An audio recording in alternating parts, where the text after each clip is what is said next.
Bonjour à toutes, bienvenue à ces capsules d'appropriation de deux outils d'animation sur la violence conjugale post-séparation qui s'intitule Mettre en action la parole des femmes. Donc, pourquoi ces capsules d'appropriation? Il a pour objectif de faciliter l'appropriation de deux outils d'animation clés en main sur la violence conjugale post-séparation afin que vous vous sentiez plus à l'aise de les utiliser au sein de votre organisme. Donc, il existe deux vidéos distinctes qui présentent les deux outils. Donc, il y a une vidéo qui présente l'outil qui s'adresse aux femmes, donc aux femmes qui fréquentent votre organisme, par exemple un centre de femmes. C'est un outil qui a pour objectif l'éducation populaire, la sensibilisation et la mise en action. Puis, il y a un second vidéo qui présente l'outil destiné aux intervenantes, par exemple de centres de femmes ou de maisons d'hébergement pour femmes victimes de violences conjugales qui souhaiteraient réfléchir collectivement. Donc, cet outil-là a un objectif de sensibilisation et de mise en action en vue d'améliorer les pratiques internes et externes de votre organisme. Donc, qui sommes-nous? Sarah-Jeanne Roy-Beauregard et moi-même, Amélie Lantaigne, on est deux professionnels de recherche au Centre de recherche sociale appliquée, le CRSA. Le CRSA, qu'est-ce que c'est? C'est un organisme autonome à but non lucratif qui soutient le développement du pouvoir d'agir des collectivités et des organisations. Donc, à cette fin, il recourt à la recherche sociale pour accompagner les groupes dans leur analyse des problèmes sociaux et la synthèse de leurs pratiques.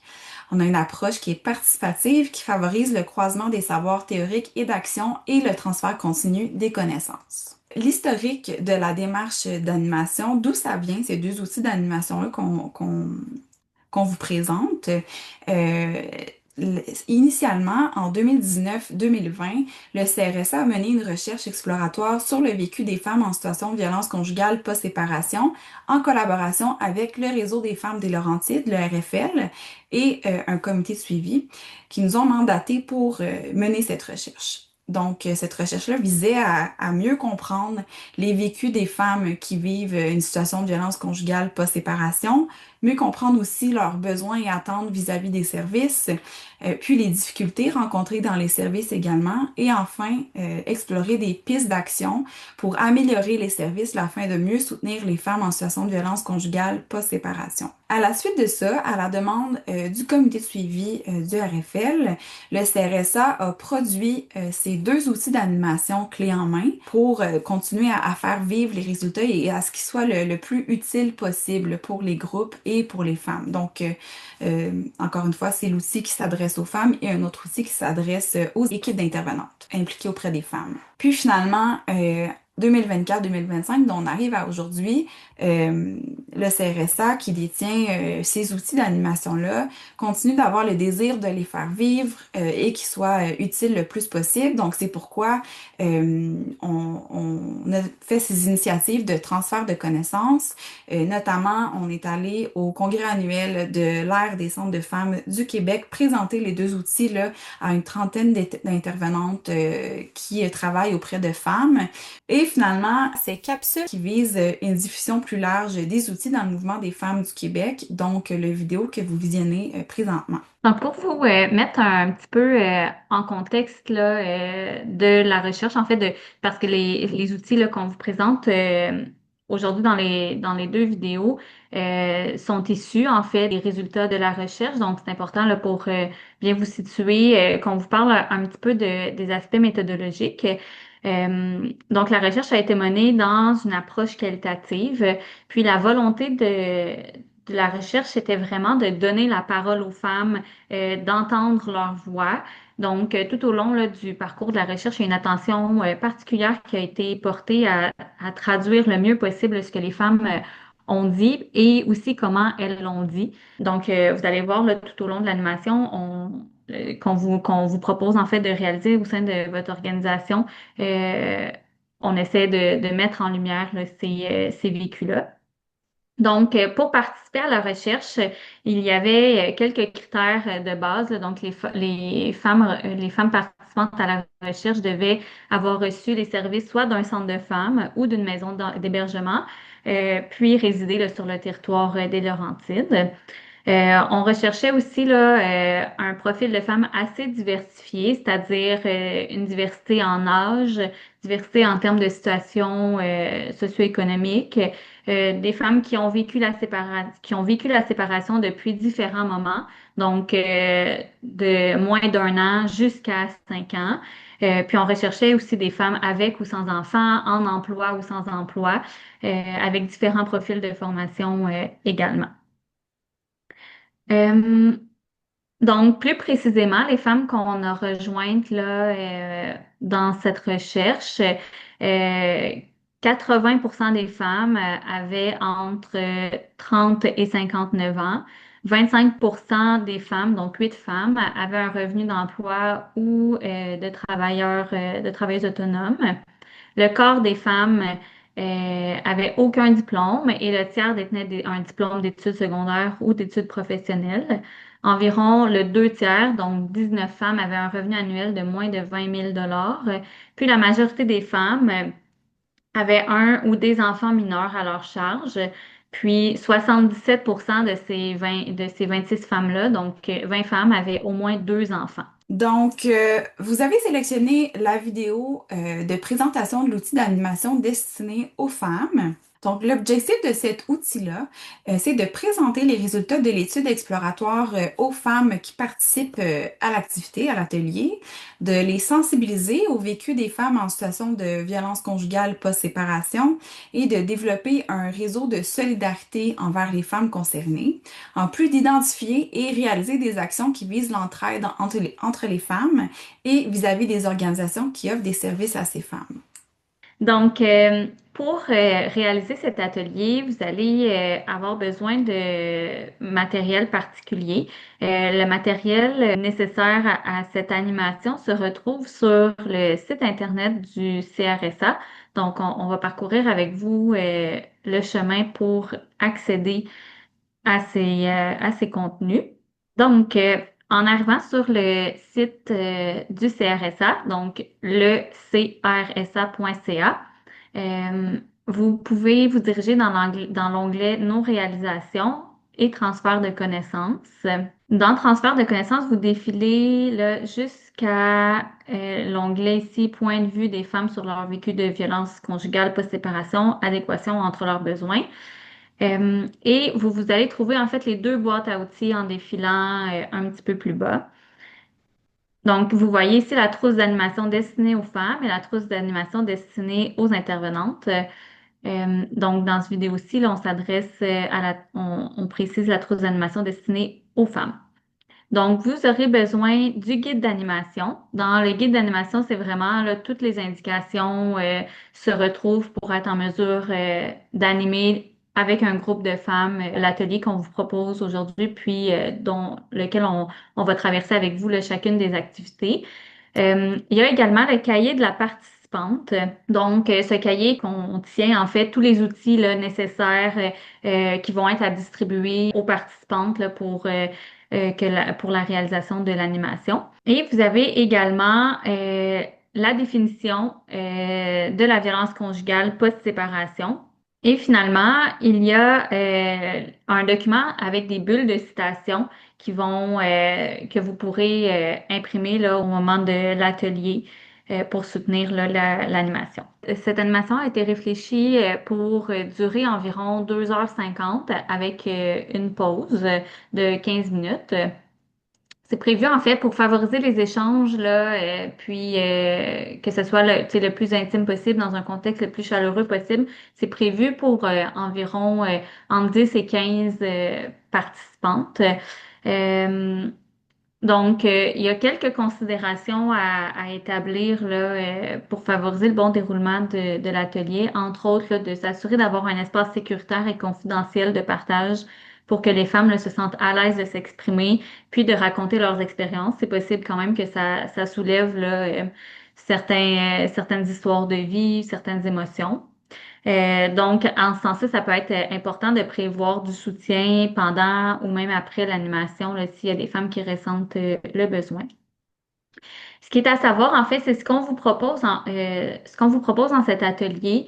Euh, Le but, en fait, comme Amélie mentionnait tantôt, le but, c'est une mise en action éventuellement des participantes. Donc, c'est souhaitable que l'organisme, si vous faites cette animation-là, que vous vous engagez dans une démarche consciente à soutenir, en fait, la mise en œuvre des actions qui vont avoir été ciblées par les femmes lors de cet atelier.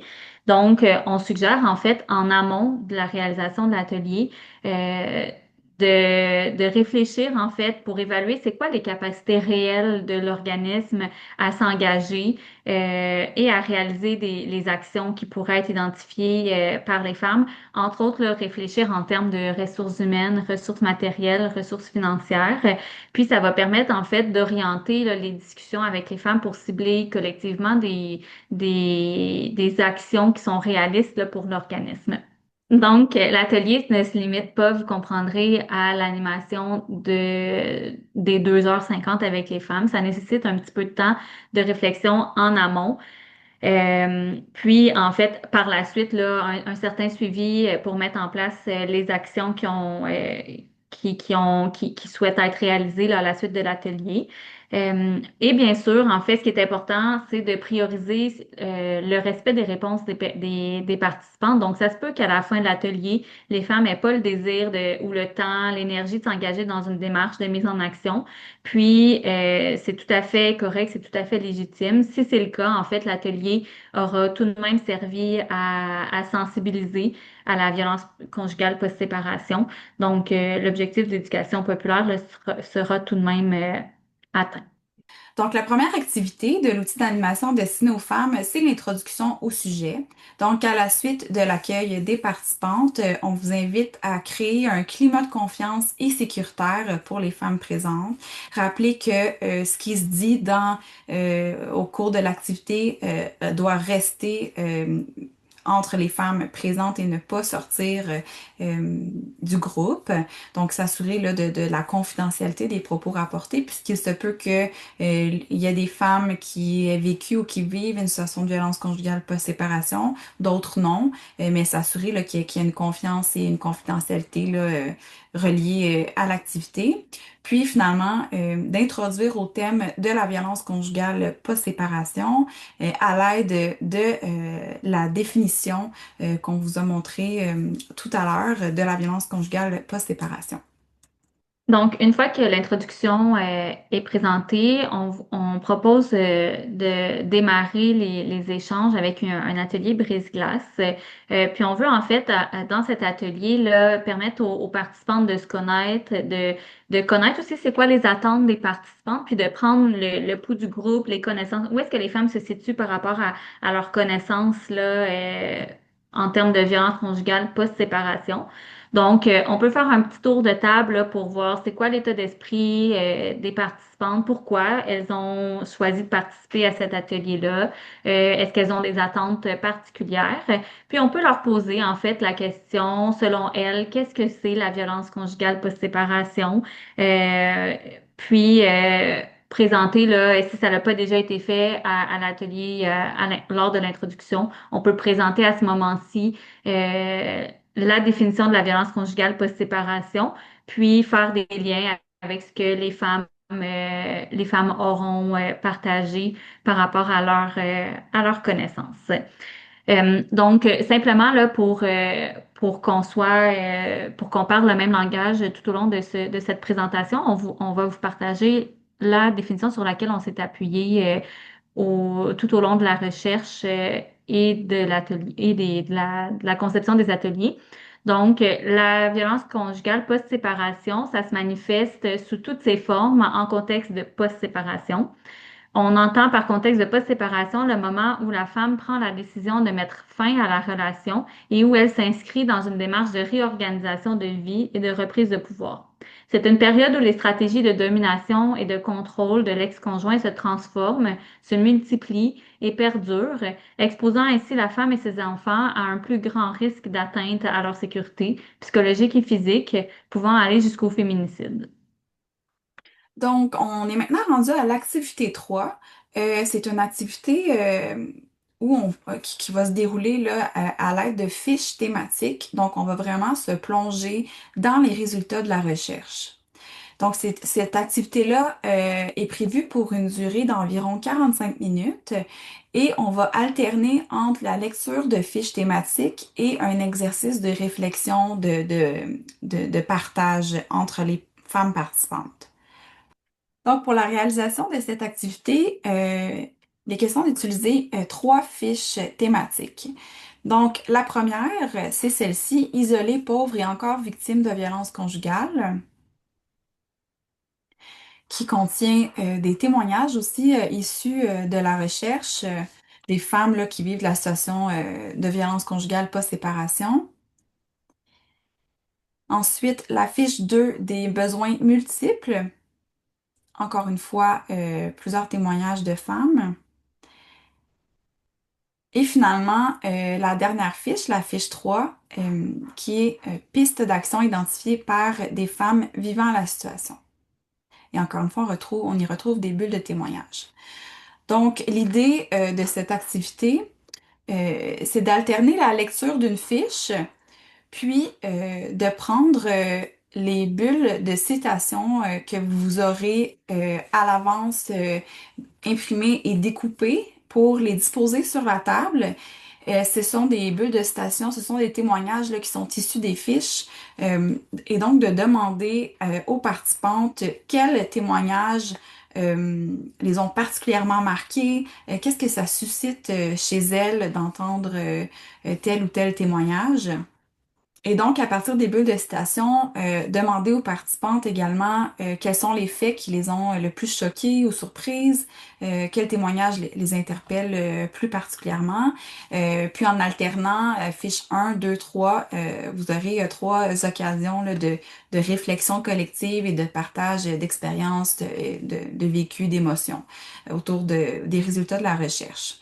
Et donc, d'accueillir aussi les réactions face aux résultats de la recherche. Donc, demander aux participantes comment elles se sentent par rapport à tout ce que vous venez d'aborder là, en lisant les fiches thématiques et en réfléchissant collectivement à ce qui se trouve dans les fiches. Et donc, les objectifs de cette activité, c'est de sensibiliser les participantes au vécu des femmes en situation de violence conjugale post-séparation, de valider les sentiments des participantes qui ont elles-mêmes ou une personne de leur entourage été touchée par la violence conjugale post-séparation. Il se peut que la femme s'aperçoive au moment de l'atelier aussi que c'est ce qu'elle a vécu ou c'est ce que une connaissance a vécu également, donc d'être prête à accueillir ces émotions-là qui peuvent émerger, puis finalement de susciter la réflexion là, en groupe. Pour la quatrième activité de cette animation, on propose en fait de passer aux pistes d'action. Cette activité-là va permettre de réfléchir aux façons dont on pourrait se montrer solidaire aux femmes concernées, puis à trouver en fait des actions à mettre en place pour répondre aux besoins identifiés. L'objectif de cette activité, c'est de faire connaître les besoins des femmes en situation de violence conjugale post-séparation vis-à-vis le réseau social, mais aussi les organismes communautaires. Puis, comme je mentionnais, là, d'explorer les pistes d'action individuelles et collectives pour se montrer solidaire là, des femmes. On propose en fait ici de former des sous-groupes, puis de demander aux participants de réfléchir à chacune des questions suivantes qui se retrouvent dans le cahier d'animation. Elles peuvent, donc les questions en fait sont les suivantes. Si nous voulions agir ensemble afin de dénoncer les difficultés abordées et être solidaires des femmes vivant de la violence conjugale post-séparation, quelles actions seraient, selon vous, les plus efficaces et réalistes et réalisables à court terme? Quelles activités pourrait-on mettre en place au sein de notre centre de femmes ou notre maison d'hébergement pour être solidaire et agir comme soutien aux femmes qui sont dans une situation de violence conjugale post-séparation? Puis d'explorer ensemble des exemples d'actions à réaliser en collaboration avec les intervenantes. Donc, en sous-groupe, les femmes peuvent réfléchir à chacune de ces trois questions. Elles peuvent écrire leurs idées sur des post-it. Puis, on prévoit un retour là, en groupe pour partager les réflexions qui ont été réalisées en sous-groupe. Dans ce retour en groupe, on peut, dans le cahier de la participante, il y a un petit plan d'action qui peut être mis en place. Donc, comme animatrice, on peut essayer là, de ramener les actions pour s'assurer en fait qu'elles soient spécifiques, mesurables, atteignables, réalisables, puis temporairement définies. Donc, on essaie de définir là, des activités si c'est ce que les participants souhaitent au terme de cette réflexion. On s'assure de mettre des actions qui sont les plus réalisables possibles, les plus concrètes possibles. Donc, à travers le guide de la participante, il y a un gabarit qui permet d'articuler les actions le plus smart possible. Donc finalement, la dernière activité de cet outil d'animation, c'est la conclusion de l'activité. Donc, c'est de faire le point sur l'atelier en demandant aux participantes ce qu'elles ont appris, comment elles repartent de l'atelier, est-ce que l'atelier a répondu aux attentes de départ. Euh, qu'est-ce qu'elles auraient voulu améliorer dans le déroulement, par exemple. Et si les participantes ont identifié des pistes d'action à l'activité 4, vous pouvez proposer la planification d'une prochaine rencontre afin d'évaluer les possibilités de mise en œuvre. Donc, faire un petit comité là, de mise en œuvre de ces actions-là avec les participantes. Et puis, finalement, rappeler les ressources en annexe et remercier les participants. Donc, on espère que ces capsules d'appropriation des outils d'animation vous auraient été utiles, qui va vous permettre d'utiliser les outils au sein de vos organisations. N'hésitez pas à nous contacter, à contacter le CRSA pour toute question si vous avez besoin d'accompagnement individualisé aussi pour l'utilisation de ces outils-là. Ça va nous faire plaisir de vous accompagner. Si vous souhaitez aussi suivre nos différents travaux, n'hésitez pas là, à parcourir le site web du CRSA qu'on vous a montré tout à l'heure.